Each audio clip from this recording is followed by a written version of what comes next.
Sheltering a fleet of boats from the vagaries of the sea has always been the raison d'etre of the port of Le Havre, founded 5 centuries ago by Francois I. In late October 2023, the 30th anniversary of the Transat Jacques Vabre, the Paul Vatine Basin once again protected the fleet from all that nature could throw at it. Plans for a full fleet race start were scuppered by a series of exceptional autumnal storms that rolled in across the North Atlantic and English Channel. And so, many of the 95 crews preparing to start this 16th edition of the race had to wait over a week before reaching the open sea.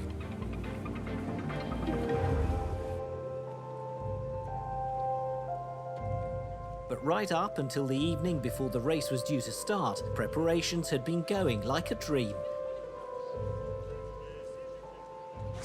It's time for the latest edition of the Transat Jacques Vabre. That means a celebration of the 30th anniversary of the race. It should be a huge celebration. The time's come for an exceptional sporting competition. Let's go.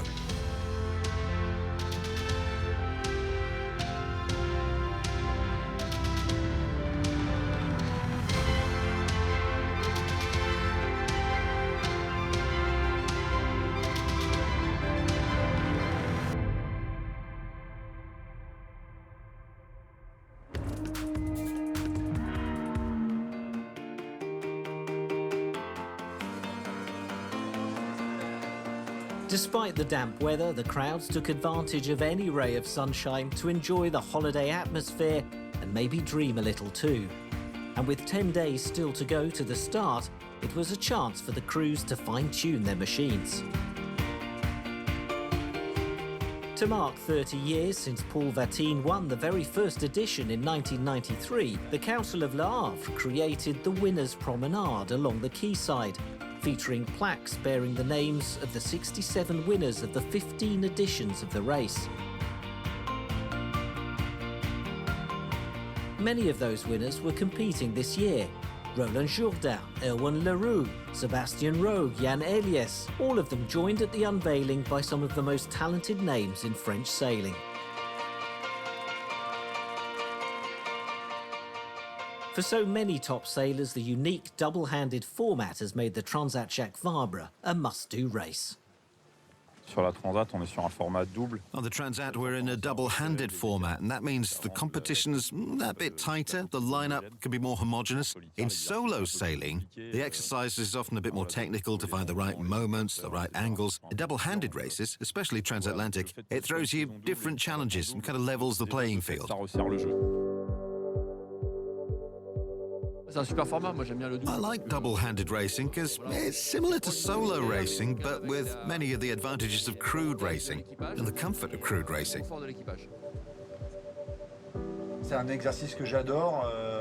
I love this sort of racing. We spend a lot of seasons doing single-handed events, so it's a lot more fun to share great moments together in the ocean, especially in such good company. To be able to share this, to be able to work the boat hard at pretty much 100%, it's really satisfying. Double-handed sailing is quite interesting because you can go quite far in terms of performance and the use of the boat, but at the same time, you've got to stay lucid enough to keep exchanging ideas and tactics with the other person.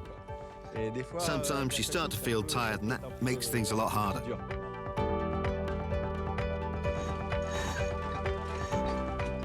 Beyond being two professional sailors who sail together, there is a history of friendship behind it too, so yeah, it's pretty cool. The Jacques Vabre is really all about openness to other people. The Paul Vatine Basin, named after the first 2-times winner who died at sea during the 1998 edition, is a magical place. For 10 days, tens of thousands of spectators from all over France come to discover and explore these extraordinary raceboats, dive a little deeper into the adventure that awaits the competitors, and learn the history of what's known as the Coffee Route Race.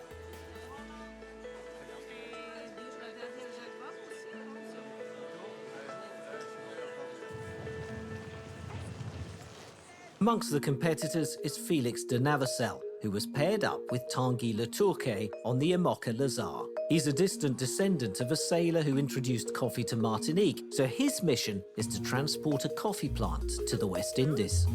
We're really talking to a descendant of Gabriel Leclerc, who, way back 1721, brought the first coffee plant to Martinique, planted it on his property in Le Prêcheur, and then coffee production spread to Martinique and then out to the French West Indies, ultimately to Latin America. It's the historical link between Gabriel Leclerc, who actually brought his coffee plants with him back in the 18th century, and a great-grandchild of this ancestor who today sets sail as a coast skipper on Lazare. It's extraordinary. That line in history is unbroken. L'histoire ne bégait pas, mais elle se poursuit. Lazare, du café. What else?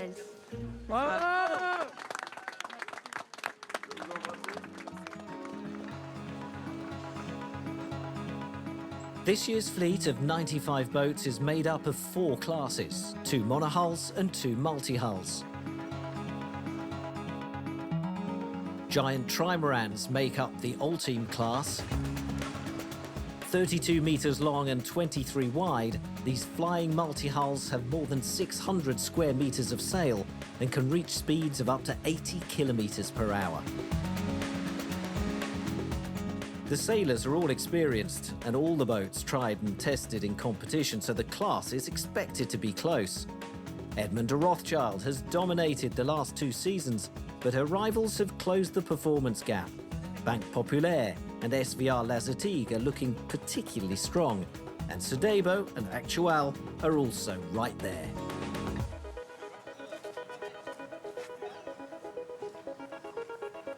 As the fastest boats in the race, the all teams have been set the longest course and will have to round 2 islands in the heart of the South Atlantic before reaching Martinique.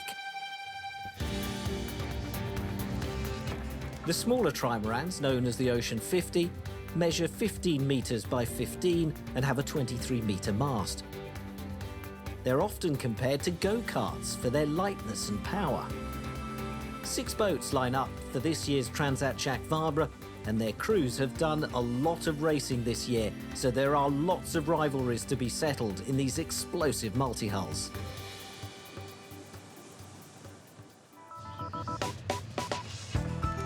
Imocas are 18-metre boats designed to take on the world's toughest oceans. The more recent boats are equipped with large foils that enable them to fly above the waves and reach speeds that are mind-boggling for monohulls. For the first time in the class's history, 40 competitors are lining up at the start. Beyond Morgan Le Gravier, Jeremy Bayou and Frank Camas, Sam Goodchild and Antoine Koch are amongst the punters' favourites. However, another big favourite is missing. Local boy Charlie Dallan and his new boat Massif were forced to pull out for medical reasons.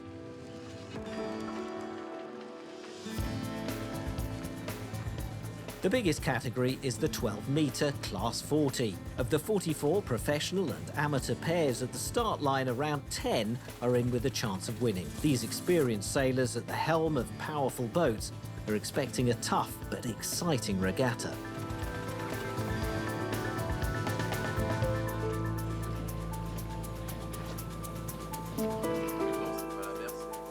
The race start approaches, the weather predictions for the first week at sea are becoming clearer. The crews will face a large and violent low-pressure system as they leave the English Channel, cross the Bay of Biscay and head south. It's an exceptionally dangerous situation for the slower boats because they won't be able to outrun the storm. Still close to the coast, they will be in the greatest danger. Saturday morning, the day before the race is due to begin. And Francis Le Goff, the race director, makes a big call. He's adding a stopover for the slower boats. Following the race start, the Class 40s will have to make their way to the port of Lorient to take shelter. Je vous souhaite une excellente course à tous.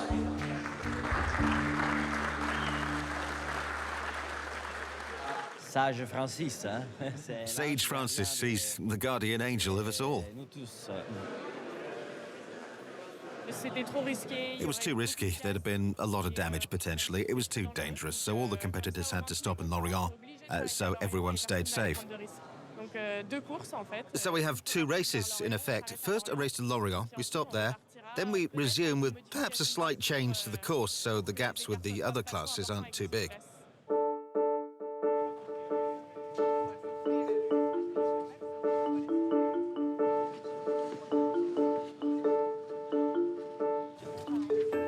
On Sunday morning, just as the sailors are preparing to set off, there's more news from the race director. The weather forecasts have worsened, and the race plans will have to be changed again. Well, this low-pressure area has deepened again. It's even stronger in terms of wind and waves around Cape Finisterre. There's a lot of concern that a large part of the fleet won't be able to navigate around Cape Finisterre. On the other hand, any who do get through, because they're very fast, they will risk serious damage in the process, given that conditions are deteriorating all the time. That danger is what motivated my decision. So, after a short leg, the Ocean 50s will be joining the Class 40s in Lorient. It's up to us to adapt, to accept we won't be setting off on this 15-day race just yet. Another 24 hours to wait at least, some extra time ashore, without knowing really when we'll get going. It's a new experience, to say the least. This is the 16th edition of the Transat Jacques Vabre. They always say there's no two alike. This is certainly unique.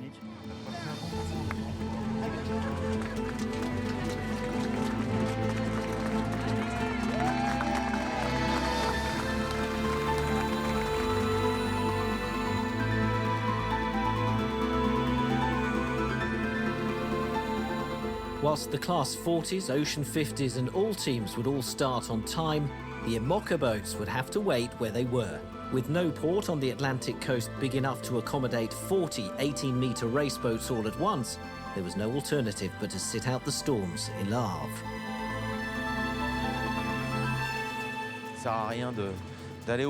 There's no sense in risking a crash just to show we're the strongest in the world. Don't end up with broken boats or hoists or things like that. So, yeah, I think it's a wise decision on the part of the race directors.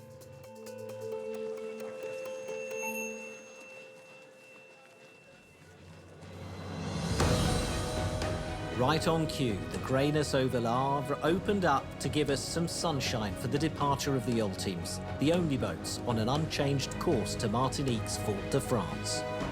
The 5 trimarans headed straight out to sea with the aim of rounding the Cotentin Peninsula, exiting the English Channel overnight, and then heading for Spain as quickly as possible to avoid the oncoming storm Kieran.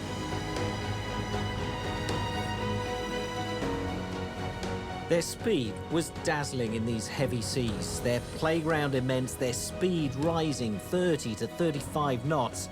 They were off and expected to cover 12,000 kilometres in just 2 weeks.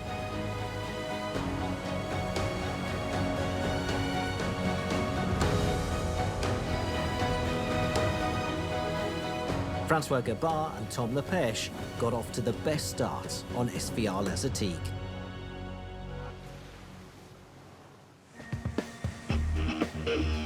"15 minutes later, and the second fleet of multi-hulls took to the start line. Conditions for the Ocean 50s also meant a very fast start, but being lower down in the water forced them to climb every wave. It's a sprint down a bumpy track to Lorient. That first leg should take just 24 hours, but is wrought with difficulties. All the traffic in the English Channel, large tides creating strong currents along the Brittany coast. Then there are the Channel Islands and the Breton Islands to slalom through, and all the time the incessant pressure from rivals.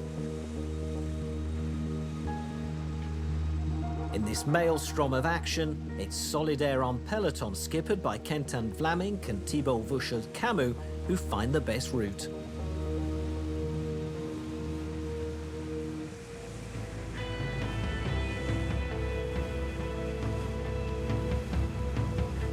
The last start of the day was for the Class 40s, but the wind was getting even stronger. 25 knots gusting to more than 30 with heavy seas, giving fans some spectacular action.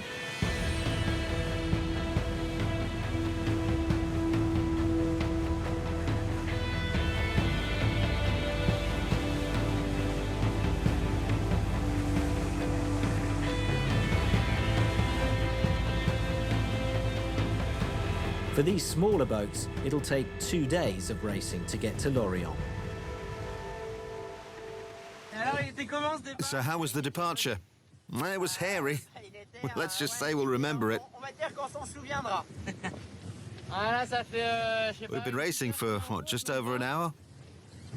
We've just passed the last mark on the coastal course. There's still 30 knots of wind. As they navigated Brittany, the smaller multi-hulls were also facing increasingly strong winds and were hitting really high speeds. On Monday morning, Thibaut Vauchel-Camus and Quentin Vlaming were the first to reach Lorient after just 20 hours of sailing.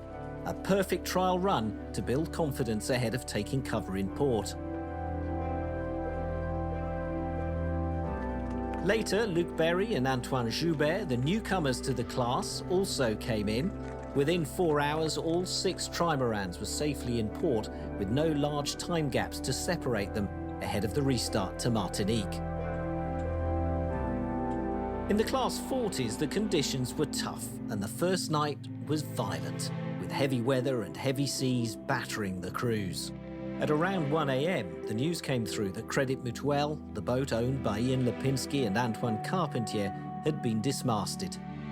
By contrast, Ambrogio Beccaria on Alla Grande made light work of the changing currents and violent winds, staying in the lead throughout the rounding of Brittany. The Italian led the fleet into Lorient after 34 hours at sea. Xavier Macaire was second. The top 10 were all within 2 hours of each other. And so the waiting began. It lasted 8 days. Exiting the English Channel took half a day for the oil teams despite the headwind. The crews carried out a series of manoeuvres to make their way through the heavy and dangerous seas.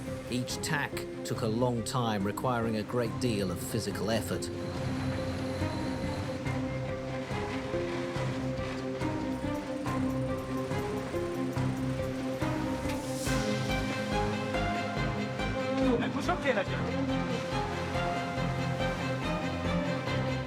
The wind continued to blow hard, and the trimarans were reefed to avoid being caught out by the gusts.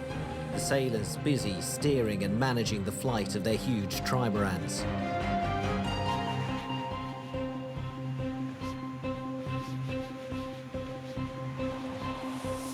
After the high speeds came an area of light breeze for the leading trio of boats near the islands of Madeira. That was the moment Armel Leclerc and Sebastien Josse, assisted from shore by their weather router Marcel van Triest, attempted a big move to the west. Inspection du soir. Evening inspection, Au passage de Madère. just off Madeira and Porto Santo.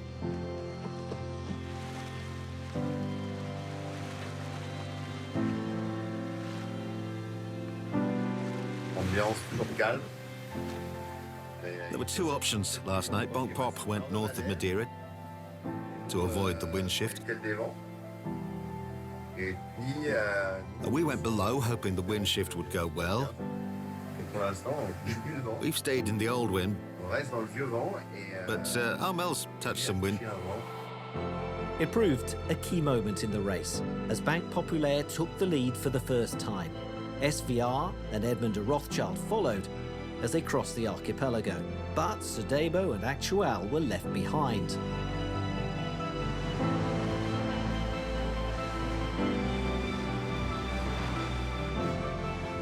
Once on this very long downwind leg, Leclerc and Josse managed better angles and better speed. Getting across the tricky doldrums proved to be a formality for Banque Populaire. The blue trimaran had a good lead by the time she passed the Sao Paulo and San Pedro mark off Brazil.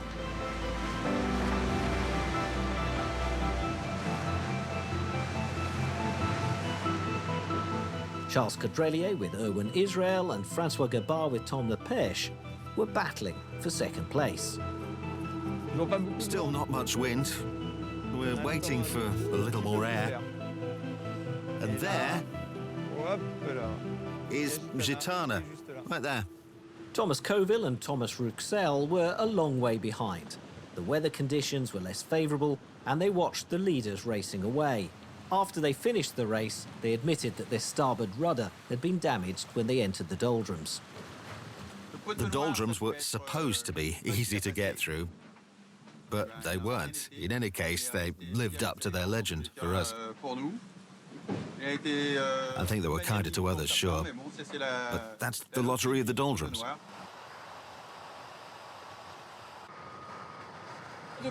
We've been in the southern hemisphere for a few hours now, heading for Ascension Island. We've got a big fore and aft leg lasting about 3 days, and then it'll be a big downward leg onto Martinique.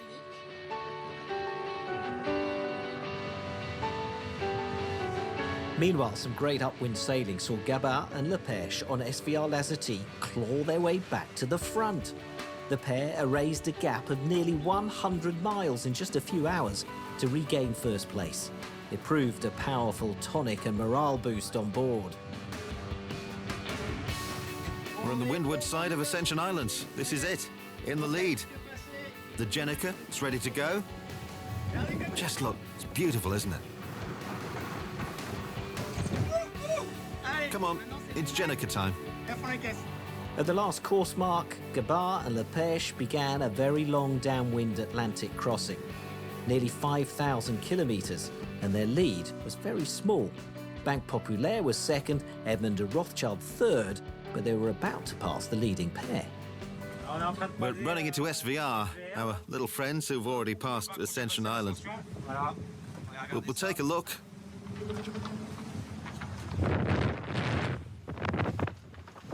Well, Pop can't be too far off. Now, Banque Populaire had found a downwind point of sail in which she performed better than any of the others. Leclerc and Jacques had already found that sweet spot in Madeira, and now they used it again on the descent along South America, taking it in turns at the helm every 2 hours, playing the conditions magnificently, flying over the water, surfing the waves, the art of racing at its best.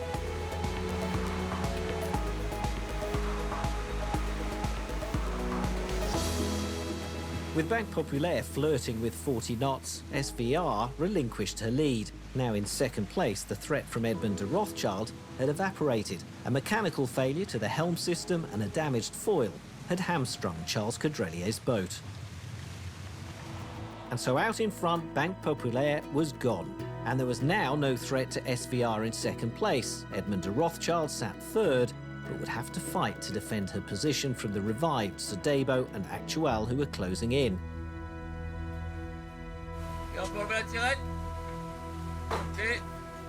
We're there. Banque Populaire's crossed the line. On the evening of Sunday the 12th of November, after 14 days and 10 hours of intense racing, and in their first race together, Armel Leclerc and Sébastien Josse won the Transat Jacques Vabre in the all-team class, after covering 9,623 miles at an average speed of 26 knots.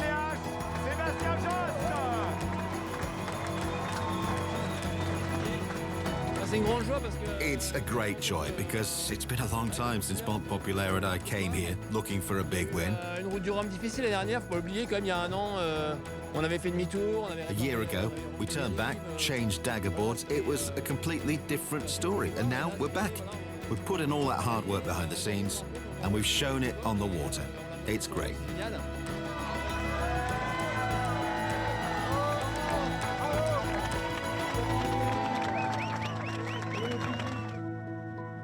François Gabart and Tom Lepêche reached Martinique 4 hours and 51 minutes behind the winners. 2 days later, Charles Caudrelier and Erwin Israel came third.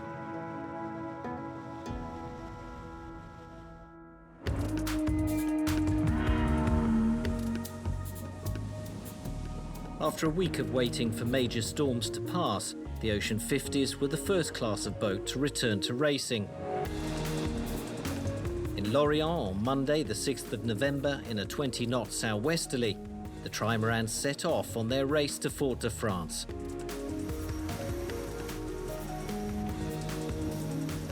With Pierre Quiroga and Ronan Troussard on Viabilis getting the best start. Ahead of the fleet were some pretty nasty conditions, so the aim was to exit the Gulf as quickly as possible and avoid an oncoming low-pressure system. The trimarans would then have to round a mark off Cape Verde before crossing the Atlantic to Fort de France, a course of around 7,800 kilometres.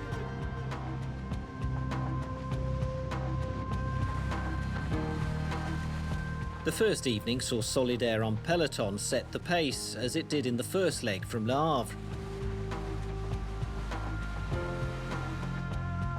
But Sébastien Rogue and Jean-Baptiste Gellet on Primonial were keeping up.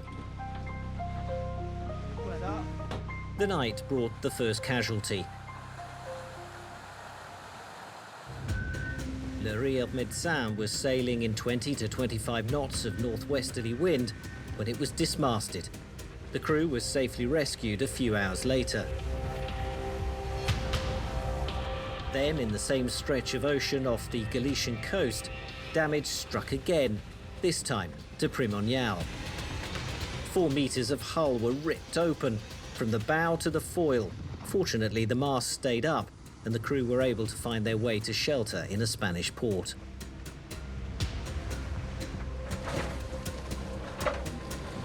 Just a few hours later, the drama continued. When Erwan Leroux and Audrey Augereau discovered the pounding seas had caused their boat Coesio to delaminate. Their very safety was at stake, so the pair headed for land, but retired a few days later after realizing it couldn't be repaired.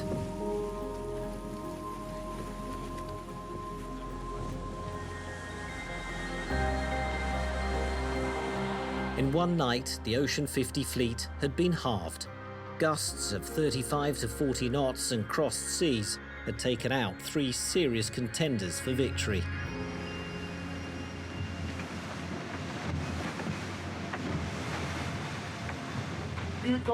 Luc, Antoine, JB, Seb.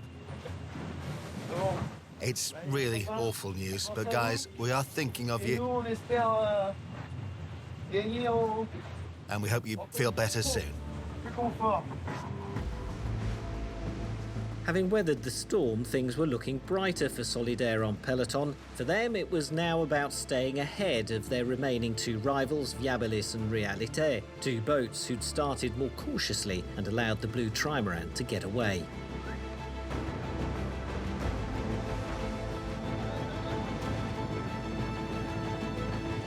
Solidaire had a 70-mile lead and was heading for Cape Verde, passing Madeira and the Canaries on the way.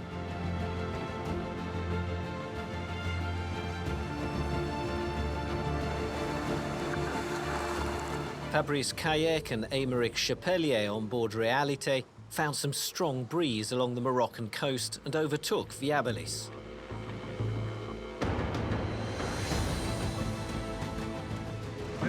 The good weather's coming.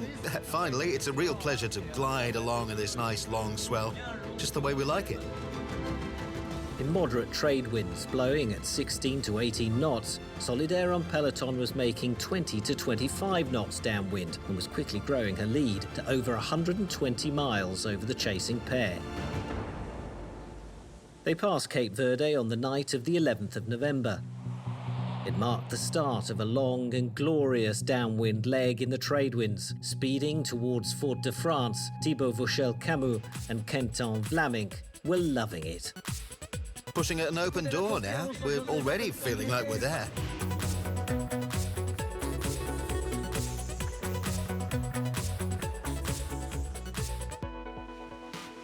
Winning was now out of reach for Fabrice Kayak and Aymeric Chapelier, but they were having a superb new Transat on this new boat and defended their second place perfectly all the way to the end. Ronan Troussert and Pierre Quiroga finished third, but were delighted with the support they'd received. Ça va très très vite et du coup à l'intérieur ça secoue donc. Can't sleep at the moment. Conditions out here really getting wild. Et voilà, les conditions sont incroyables, le trimaran. This trimaran is just crazy in this weather. Ça fait un peu peur quand même. On the evening of November the 17th, in a tropical downpour, and after 11 days and 11 hours at sea, Solidaire en Peloton crossed the line victorious, having covered over 5,000 miles at an average speed of almost 20 knots.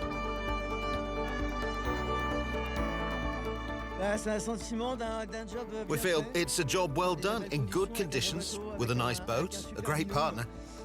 Et puis, on va dire, And all the cavalcade we've been chasing for all these years. At last, we've done it. 11 hours later, Fabrice Kayak and Aymeric Chapelier finished second, with Pierre Quiroga and Ronan Troussard completing the podium the day after.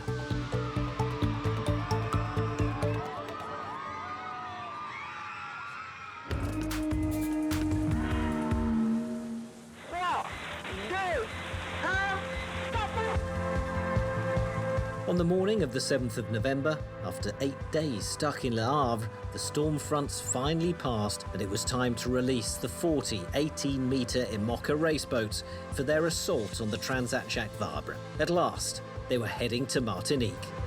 Yes, finally. It's almost time, at last. Here we go. Let's set off on this year's Transat Jacques Vabre. Headwinds, sunshine, clear, deepening seas belied the tough weather forecast ahead. Exiting the English Channel would prove tricky.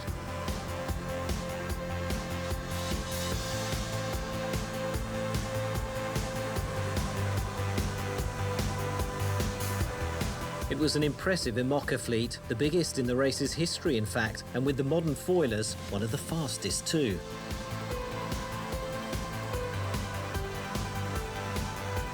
Favourites amongst the new boats? For People, sailed by Thomas Rouillon and Morgan Le Gravier, looking for their second successive TJV victory. Charal, helmed by Jeremy Bayou and Frank Camas.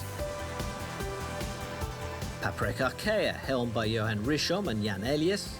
And as expected, these boats made the early running.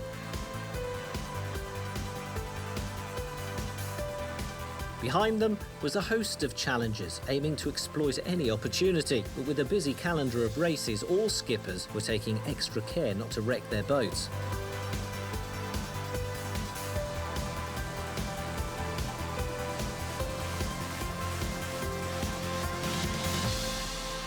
Amongst the IMOCA fleet were older non-foiling boats with keels. Here too, the racing would be close amongst the experienced crews.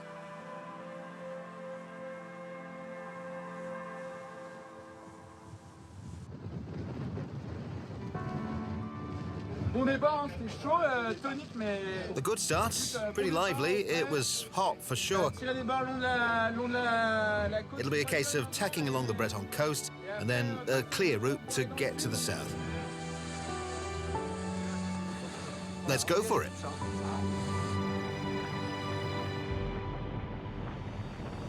After 36 violent hours in the English Channel and the Bay of Biscay with heavy seas and northwesterly, crews and boats were paying the price. 8 boats had either retired damaged or been forced to turn back for repairs. The remaining fleet had been spread out, with the leading pack maintaining a hellish pace.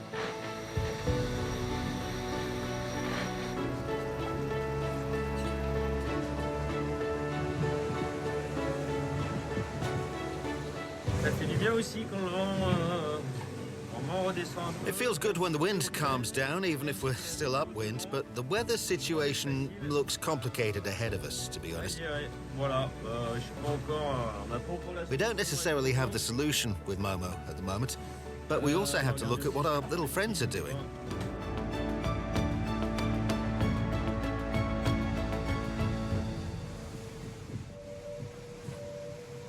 Nos petits camarades, ils doivent être vers là.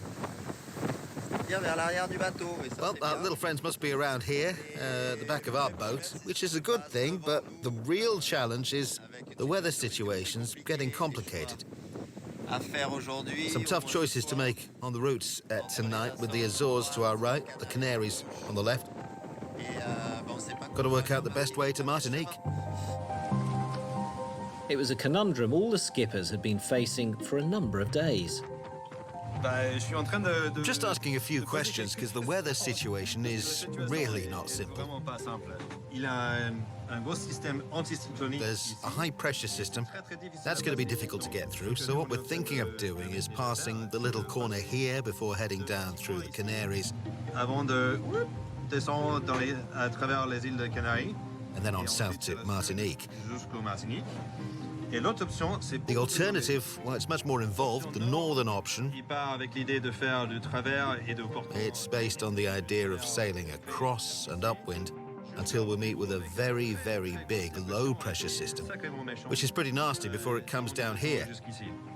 The advantage of the northerly route is that it's shorter and it makes you really want to push hard.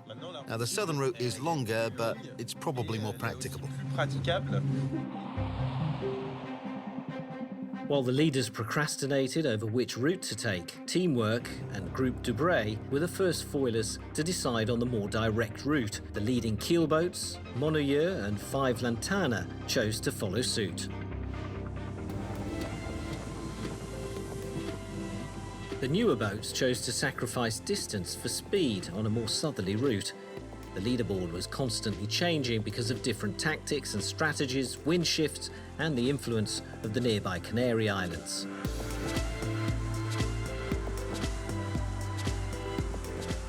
We're really happy with where we are. Along the Canaries.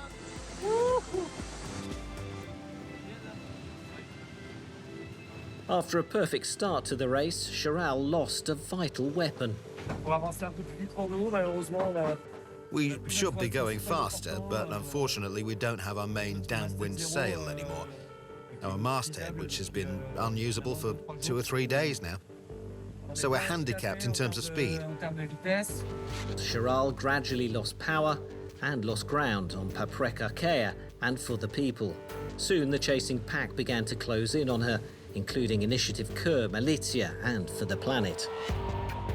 On the more direct route, and over 1,500 kilometres to the north, Groupe de Bray was left behind after tearing her mainsail. Julien Villon and Justine Metro were now alone at the front, battling upwind through 3 successive lows. Despite the uncomfortable ride, they were thrilled because the data showed they'd chosen a winning route. For 4 days, Teamwork sat at the top of the leaderboard, but crossing the Atlantic is a long journey. Never again. Never again will you let me do the weather.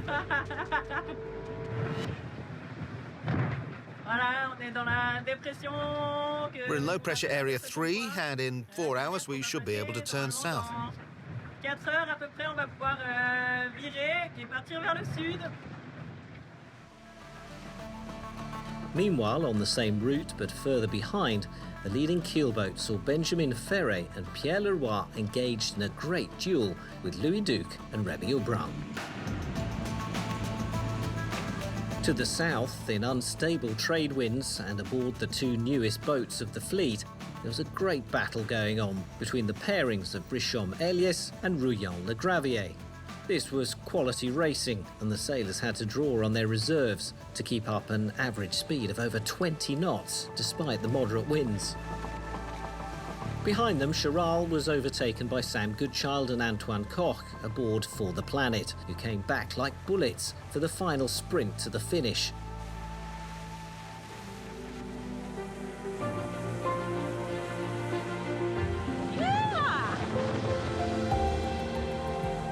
In the chasing group were Initiative Kerr and Malizia, who were battling it out with L'Occitane en Provence and VMB Montbana Mayenne. In the trade winds, the crews pushed and pushed. Boats crossed, and one jibe followed another as they made the most of every wind shift. Thomas Rouillon and Morgan Le Gravier showed impressive consistency, not just holding the lead, but growing it too.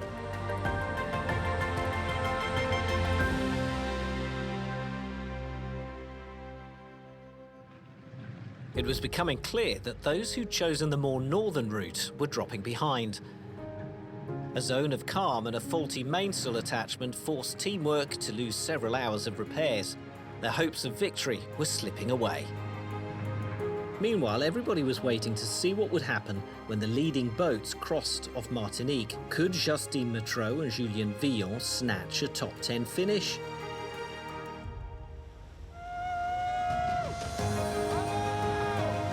On the 19th of November, Thomas Rouillard and Morgan Le Gravier won the Transat Jacques Vabre in the IMOCA category. They made race history by becoming the first to win back-to-back editions in the same class. Voilà. C'était pas simple de la gagner une fois. It wasn't easy to win it once and then to win a second time with you. Wow, it was another great moment. Super moment. Et y a pas de. I couldn't have had a better companion. Pour m'accompagner. These are complex boats, a lot of levers, a lot of things to work on. And I think Morgan is the ideal person to do that, as well as being a great buddy. In the early hours of the morning, Paprec Arkea crossed the finish line 4 hours behind the winner, but only 10 minutes ahead of third-placed Briton Sam Goodchild and Frenchman Antoine Koch, who actually designed the two boats that beat them. Only 17 minutes separated Chiral and Initiative Kerr after a final sprint from Devil's Rock.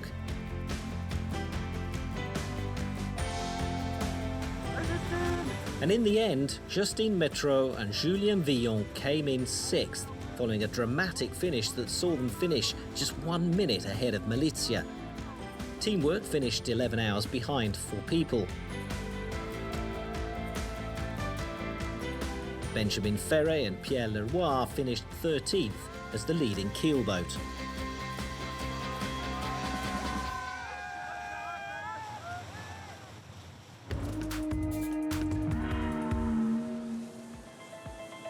After a week's wait, on Monday the 6th of November, the 12-metre Class 40 boats set off from Lorient. The first leg of the race was dominated by La Grande Pirelli, sailed by Italian Ambrogio Beccaria and Nicolas Andrieu, with Group Snef just behind, sailed by Xavier Macaire and Pierre Leboucher.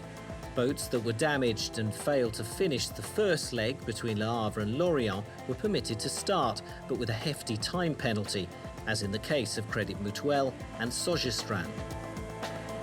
Off the start line, the race was intense from the start. 3,500 miles still lie ahead, the island of Porto Santo in Madeira to starboard. 18 to 20 days of racing await before arriving in the capital of Martinique, Fort-de-France.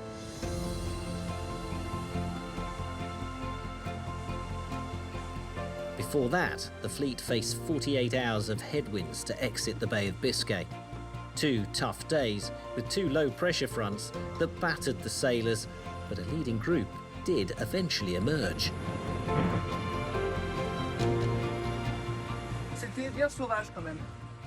It was pretty wild. We're happy with our position behind the inevitable Italian. He's moving quickly. He's not that far ahead, though. He's on the attack. Heading for Cape Finisterre. We're on the way to Cape Finisterre, which we hope to pass this evening, and then we're going to study that weather, because it is complex. The fleet soon stretched out, with around 20 boats breaking away and choosing to skirt the Spanish coast for protection from the heavy seas. The pack raced on, looking for the best route south.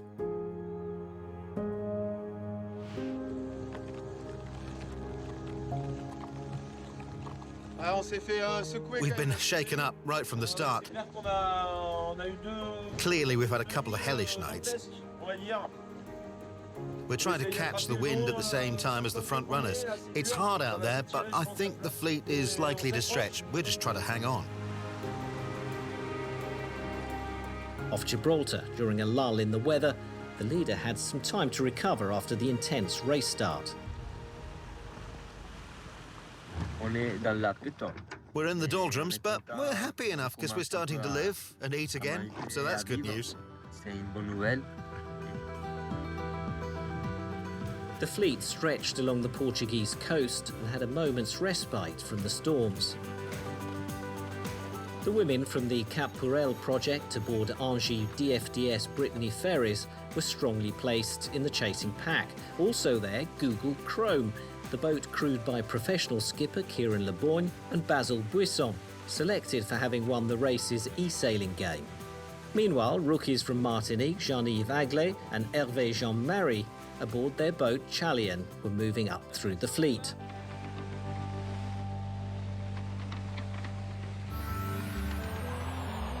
The cream continued to rise at the front as the fleet made its way to Madeira. Few could keep up the pace set by the Italians on Ibsa and Allegrande Pirelli. It proved a long way south before they found the trade winds between the Canaries and Cape Verde to speed them across the Atlantic. Whilst the weather situation had the sailors perplexed. We decided on the northern route, which is more reliable, at least initially. You mean the southern route? Yeah, sorry, the southern route. But maybe we'll end up in the north in 3 to 4 days. It's really not easy to choose. I'm very happy our little friends are coming with us. Yeah, it's clear we've got our buddies behind us, but it's reassuring, really, to see we're all picking the same option. We're not just alone in our little corner. The race south became more complicated as the weather data came in. It was time to choose between a northerly or southerly route to go round a windless high-pressure zone. The fleet was split. The group that chose north and included groups SNEF, Amaris and Crédit Mutuel were able to take advantage of strong winds generated by the lows and began to break away. We headed north with our Figaro friends, with Xavier and Pierre from SNEF and Crédit Mutuel. We're well surrounded. We hope that could pay off in just over a week's time in Martinique.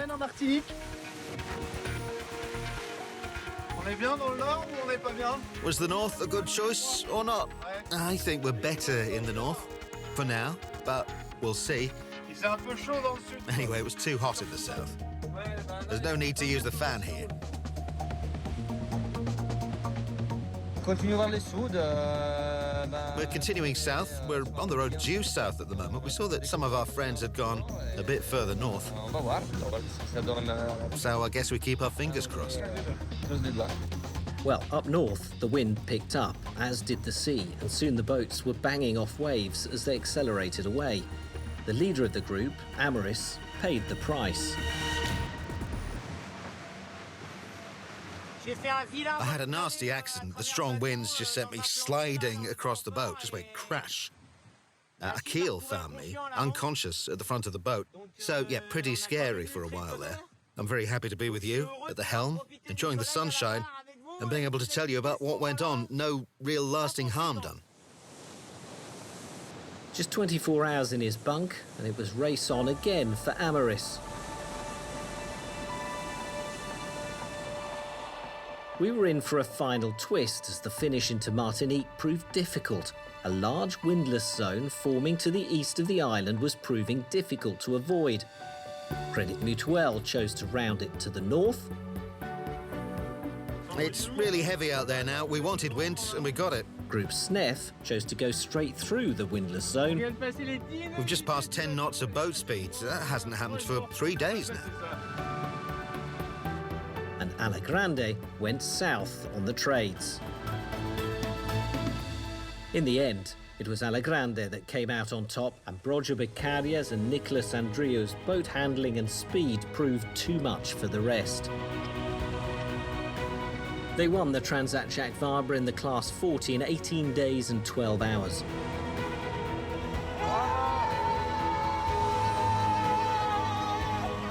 After his second place in last year's Route to Rome, the carrier can now claim to be a class leader.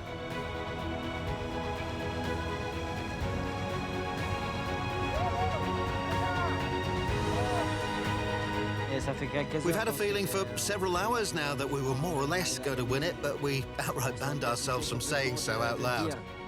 And now, well, it's a huge weight that's been lifted. It's a beautiful moment.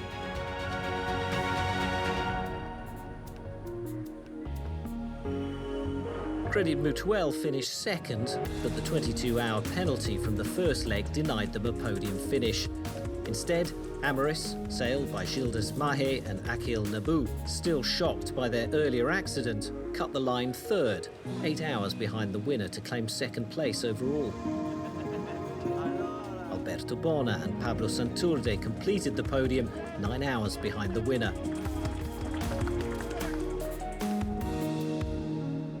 Just 8 hours before the race time limit, the last competitor in the IMOCA class crossed the finish line.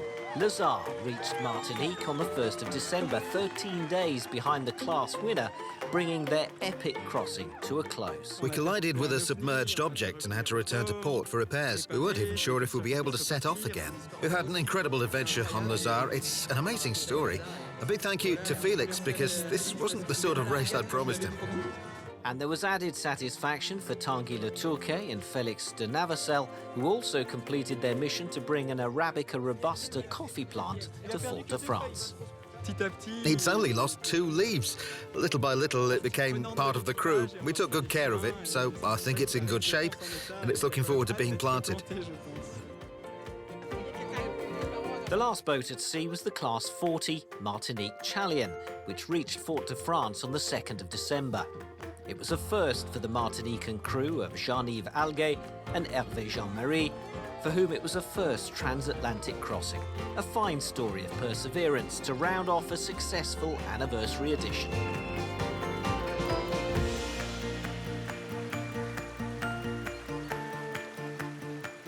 This edition was very special because it was our 30th anniversary, and I think we celebrated it well, both at the start and at the finish, with race villages that were extraordinarily popular and saw over 600,000 visitors.